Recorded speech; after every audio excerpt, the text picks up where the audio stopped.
Olá, terceiros anos. Então, essa é a aula referente ao do dia 15 ao dia 19, tá? Então, nós vamos falar ainda sobre memória regional e local.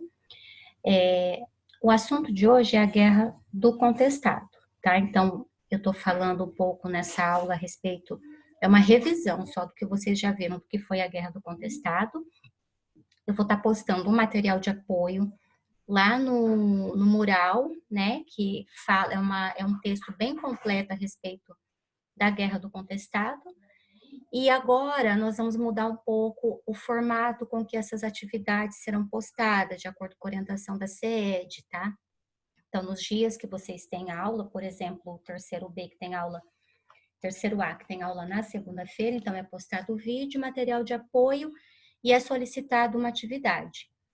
E na outra aula é postado também outra atividade. Então, serão 2 atividades por semana relativa ao mesmo assunto, tá? Essa é uma orientação, então, que veio da CED, tá? Então, como eu disse, hoje nós vamos falar sobre o contestado, né? De conflito regional à guerra civil. Então, só relembrando, nos situando, o contestado é uma região que fica entre Paraná e Santa Catarina, tá? Aqui tem uma imagem, então, dos guerrilheiros, né, dos caboclos descalços. Essa talvez seja a imagem mais famosa. O monge José Maria e a estrada de ferro, né, que foi uma das causas dessa guerra. Então, a expressão guerra do contestado pode induzir a um erro, associá-la à disputa entre Paraná e Santa Catarina, por terras fronteiriças ainda indeterminadas. Desde a separação paranaense da comarca de São Paulo, em 1853, eram contestadas judicialmente pelos 2 estados. Então, ali é uma região muito fértil, grande produtora de erva mate, que ocupava cerca de 30 a 40 mil quilômetros quadrados, entre os rios Negros e Iguaçu ao norte e Uruguai ao sul. Portanto, o conceito mais adequado seria guerra no contestado. Eu coloquei ali também guerra do contestado, mas o termo mais correto seria no contestado, porque trata-se da região contestada, né? Uma vez que ambos os estados enviaram forças militares para reprimir os caboclos beligerantes, os caboclos armados. Então, o confronto teve início em outubro de 1912 e persistiu até 1916, envolvendo cerca de metade dos efetivos do exército que existia naquele período, mais as milícias estaduais e os grupos de vaqueanos, que eram civis que não aderiram à Guerra Santa, prestando serviços de mercenários. Então, deixou entre 6 e 8 mil mortos. Dentre suas causas, então, como eu disse no início, né, a gente pode citar a opressão dos coronéis, a dificuldade pela posse da terra, com a vinda da República, e a entrada do capital transnacional com as estradas de ferro cortando os sertões do sul. Portanto, nenhuma dessas possíveis causas explica o surto messiânico e o misticismo que caracterizaram a ferrenha resistência que os camponeses impuseram às tropas legais. Imaginário milenarista, realidade capitalista. Então, na região contestada, de forma geral, os sertões brasileiros no final do século XIX, início do século XX, havia uma forte tradição de religiosidade, que muitos denominam de catolicismo rústico ou profetismo popular, embasados nas relações de batismo e compadrio, né, dos monges peregrinos. Então, contestado e generalizando a maior parte dos sertões do sul do país, tem uma longa tradição de abrigar esses monges, profetas e messias que são tidos como santos pelos fiéis. O primeiro, o mais importante, o mais estudado é o monge João Maria de Agostinho, um italiano de nome Giovanni Maria de Agostini, que em 1838 cruzou o Atlântico e iniciou a sua odisseia pelo Novo Mundo.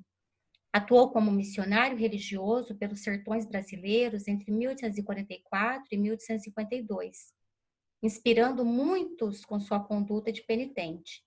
Ganhou repercussão por conta da crença popular que lhe atribuiu o dom de tornar milagrosa uma fonte de água em Santa Maria, no Rio Grande do Sul. a qual passou a ter poderes curativos. Ele deixou o Brasil e continuou sua peregrinação por outros países do continente, vivendo entre cavernas, grutas e montanhas. Percorreu toda a região andina, chegou aos Estados Unidos em 1863 e faleceu no Novo México. Esse João Maria da foto não é esse que eu acabei de descrever, tá? Esse é outro João Maria.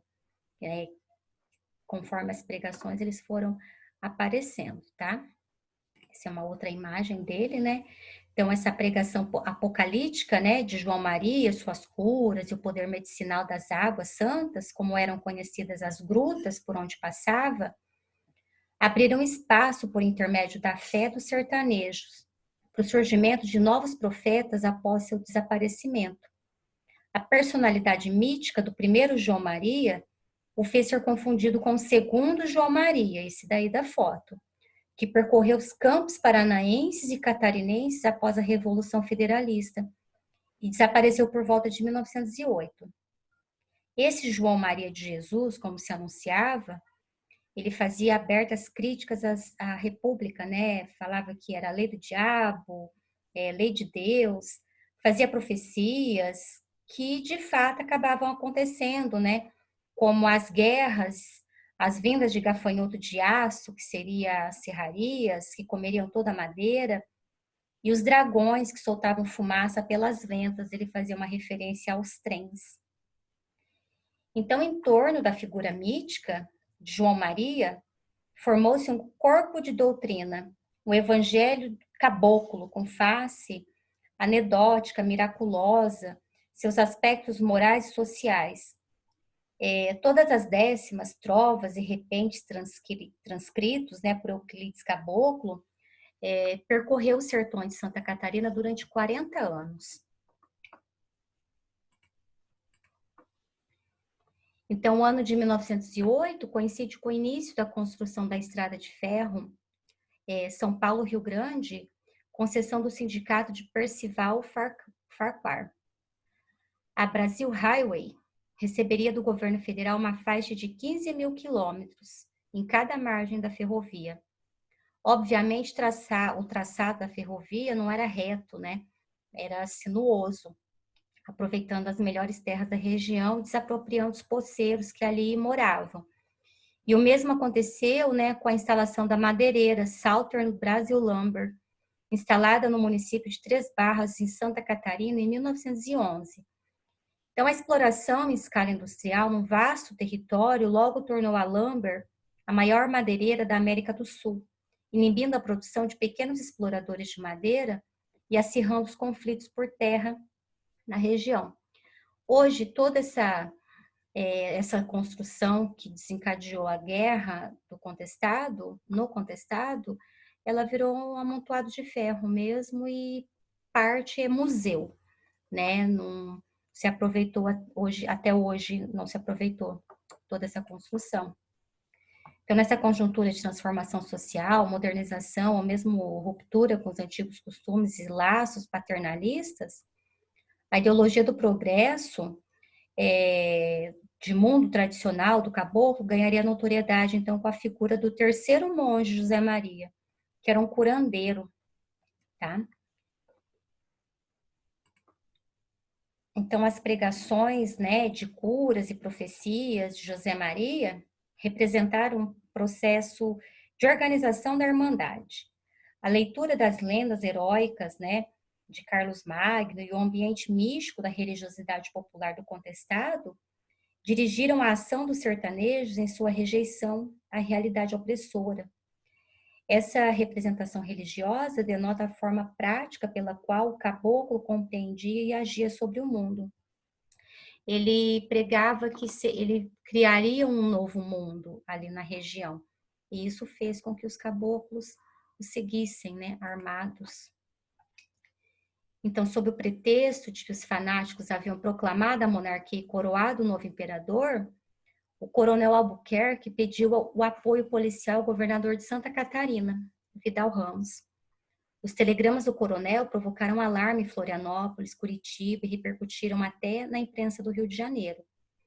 Imediatamente enviou-se um contingente da Polícia Militar Catarinense ao Reduto do Monge, chefiado pessoalmente pelo desembargador Sálvio Gonzaga, que não atacou os fiéis, né? Ele preferiu tocá-los para Santa Catarina, né?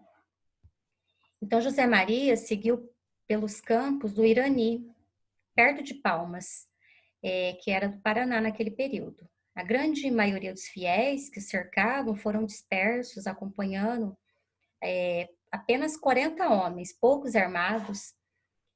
Então, o governo do Paraná acreditou que se tratava de uma arquitetada e maquiavélica invasão catarinense para assegurar a posse dos territórios contestados judicialmente. Aqui é uma publicação, né, que saiu no Jornal Diário da Tarde, de Vinhas de Queiroz, que falava sobre o que estava acontecendo naquele período. Rapidamente, o Regimento de Segurança do Paraná foi enviado para a região, sob o comando do coronel João Gualberto, um militar com ambições políticas na capital do estado, pretensioso, confiante na vitória certa pelo poder de artilharia de uma metralhadora. Subestimando-os de alguns ignorantes e fanatizados, o coronel redigiu um bilhete, um ultimato, ordenando a rendição de José Maria. Caso contrário, ele daria franco combate, em verdadeira guerra de extermínio.